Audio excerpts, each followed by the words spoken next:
मथुरा में भगवान का प्राकट्य हुआ, कंस के कारागार में। जब भगवान प्रकट भये ना तो कंस की बड़ी चौकसी थी, व्यवस्थाएं थी, एक के बाद एक कई दरवाजे बंद, देवकी वसुदेव के पांव में बेड़ियां हथकड़ियां। पर जब भगवान प्रकट भये तो चतुर्भुज प्रकट भये। तमद्भुतम बालकिमंबुजे क्षणम चतुर्भुजम शंख गदायुधायुधम। जब भगवान प्रकट भये तो चतुर्भुज। कैसे प्रकट भये? चार भुजा। जब प्रकट भये तो देवकी वसुदेव जी ने भगवान की स्तुति की, कहा प्रभु आपकी जय हो। पर देवकी मां ने कहा कि आप कौन हैं? वसुदेव जी ने कहा ये भगवान है। देवकी ने कहा प्रभु आप भगवान हैं, क्यों आए हैं? भगवान ने कहा माता तुम्हारा बेटा बनकर आया हूं। जो तुमने पिछली बार 10,000 वर्षों तक तपस्या करी, ये माता देवकी कौन है? ये देवकी माता पिछले जन्म में कौन थी? मैया कौन थी? कृष्ण जैसा बेटा पाया है देवकी माता ने, तो कोई तो पुण्य किया होगा। बिना पुण्य के भला भगवान कैसे मिलेंगे? माता देवकी कौन है जानते हो? पिछले जन्म में माता देवकी माता कैकई थी। कैकई कौन थी? भरत जी की माता कैकई। जब कैकई ने राम को वनवास भेजा तो कैकई माता जब चित्रकूट में राम जी से मिलने आई तो राम जी से हाथ जोड़कर माता कैकई ने कहा राम मुझे क्षमा कर दो, मेरे कारण तुम्हें 14 वर्ष का ये कष्ट मिला है, वनवास मिला है। राम जी बोले माँ कैसी बातें करती हो, आप तो मेरी माँ हो, मैं कोई नाराजगी लिए बैठा ही नहीं हूं, आप ऐसी क्यों बातें कर रही हो माँ? भगवान बोले माँ मैंने माफ किया। अच्छा आप कह रही हो ना चलो किया।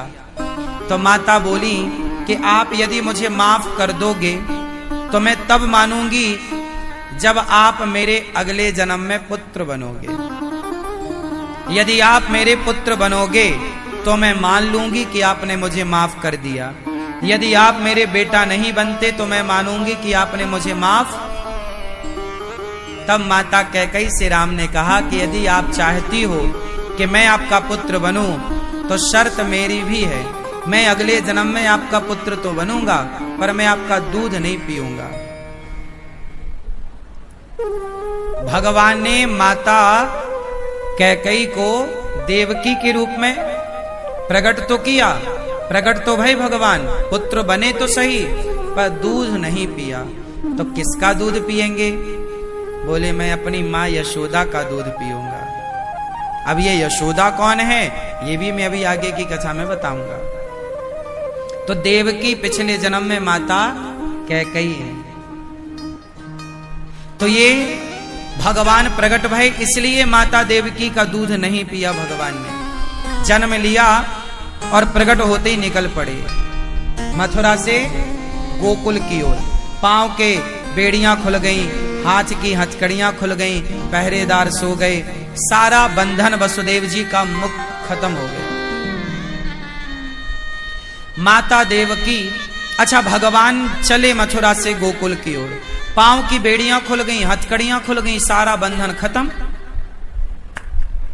जब तक भगवान प्रकट नहीं भये तब तक वसुदेव जी के बंधन था। भगवान प्रकट भये के सारा बंधन खत्म।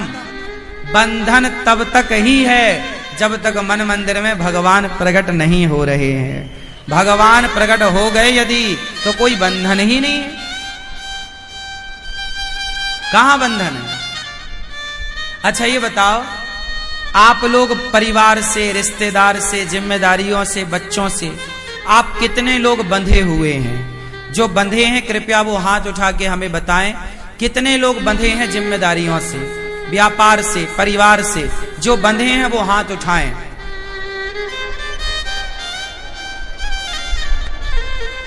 बंधे हैं? किससे बंधे हैं आप? परिवार से। आप किससे? आप किससे? परिवार से। आप किससे? परिवार से। आप परिवार। आप अभी भी बंधे हो, आप बंधे हैं, आप बंधे हो, मतलब सब बंधे हुए हैं। आप लोग कहो तो आज मैं आप लोगों को खूंटे से खोल दूं, खोल दूं? चलो खोल रहे हैं, ध्यान से सुनो। आप लोगों ने बताया कि हम बंधे हैं। अच्छा सुनो, आप कैसे बंधे हो वो जरा ध्यान से सुनना।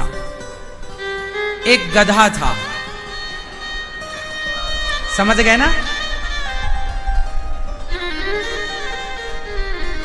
पूरा सुनो, आप अपने आप समझ जाओगे, बहुत समझदार हैं आप लोग। एक गधा था, धोबी उसे रोज धोबी घाट ले जाता था। राजा के कपड़े गधे की पीठ में रखे ले गया। एक दिन धोबी गधे को बांधने की रस्सी भूल गया।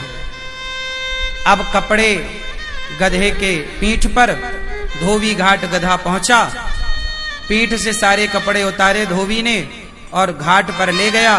पर गधे को बांधने की रस्सी जो रोज लाता था आज लाना भूल गया। अब धोबी बड़ा परेशान हुआ कि गधे को बांधे कैसे। तो वहां किसी संत से पूछा कि महाराज कोई रस्सी पड़ी हो आपके पास तो दे दो, मैं गधे को बांधने की रस्सी भूल आया हूं, यदि जाऊंगा तो समय बड़ा बिगड़ेगा, खराब होगा। अब रस्सी लेने कौन जाए? संत जी ने की युक्ति बताई। क्या बताई? युक्ति, उपाय।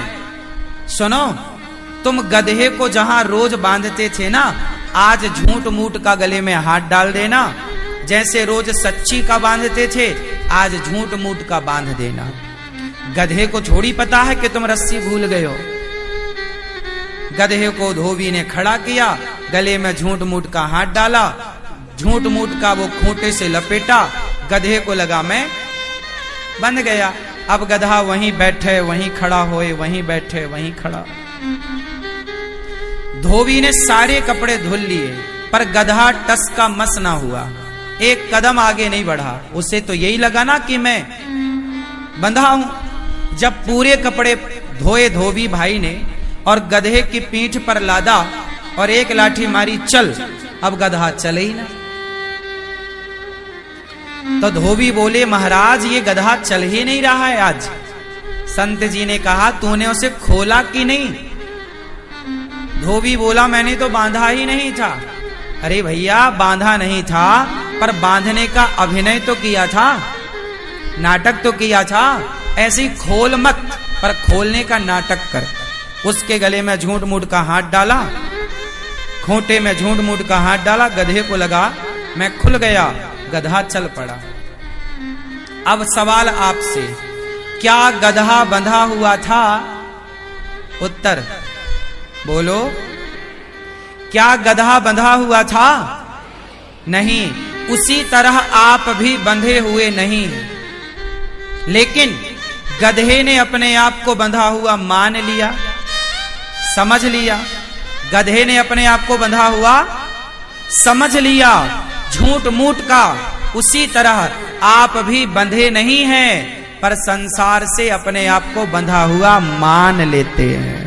आप लोगों ने भी मान लिया है, एक थिंकिंग बना ली है, एक विचारधारा बना ली है कि हम परिवार से व्यापार से बंधे हैं। चलो बताओ कहां बंधे हो? आज के आज बुलावा आएगा तो जस के तस जाना पड़ेगा, नहीं जाना पड़ेगा? खड़े हो तो बैठने का भी समय ना मिलेगा और बैठे हो तो खड़े होने का भी समय ना मिलेगा। हाथ में रोटी का टुकड़ा है तो खाने का भी समय ना मिलेगा और मुंह में रोटी है तो चबाने का भी समय ना मिलेगा। नहीं सही है? तो बंधा कौन है साहब? कोई नहीं, कोई नहीं बंधा। मेरी पत्नी, मेरा परिवार, मेरा पुत्र, कोई मेरे से नहीं बंधा। मैं नहीं रहूंगा तो भी पत्नी रहेगी, पुत्र रहेगा, परिवार रहेगा।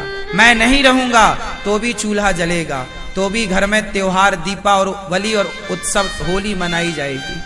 आप नहीं रहेंगे तो भी आपके घर में दिया जलेगा, मकर संक्रांति मनाई जाएगी, हर छठ मोहलिया मनाई जाएगी, दीपावली दशहरा मनाया जाएगा। आपको ऐसा क्यों लगता है कि मैं नहीं रहूंगा तो नहीं होगा? आपको ऐसा क्यों लगता है कि मेरे कारण सब कुछ है? ना, मेरे कारण कुछ भी नहीं है। मेरा इस संसार में कोई अस्तित्व ही नहीं है। मैं हूं तो ईश्वर की कृपा है, नहीं हूं उनकी कृपा है। मेरे होने और ना होने से किसी को कोई प्रभाव नहीं पड़ता, कोई फर्क नहीं पड़ता। इसलिए आप कहते हैं कि मैं बंधा हूं परिवार से। कहां बंधे? बताओ भैया। अभी तो आप कह रहे थे बंधे हैं। जिम्मेदारी है। यही है गधों वाली बुद्धि।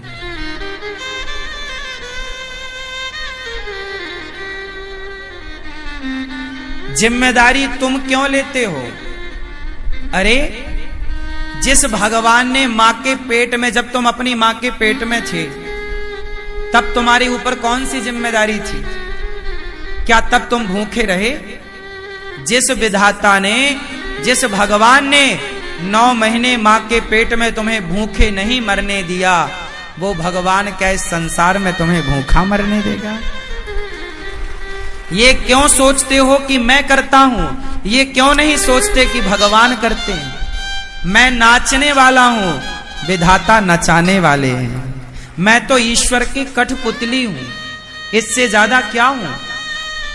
आज आप यहां हैं, ये आपकी इच्छा नहीं है, ये विधाता ने आपको यहां बुला रखा है। आज आपके पास 2 पैसा है, ये आपकी मेहनत नहीं है, ये ईश्वर की कृपा है। मेहनत तो आपसे भी ज्यादा करने वाले लोग समाज में हैं।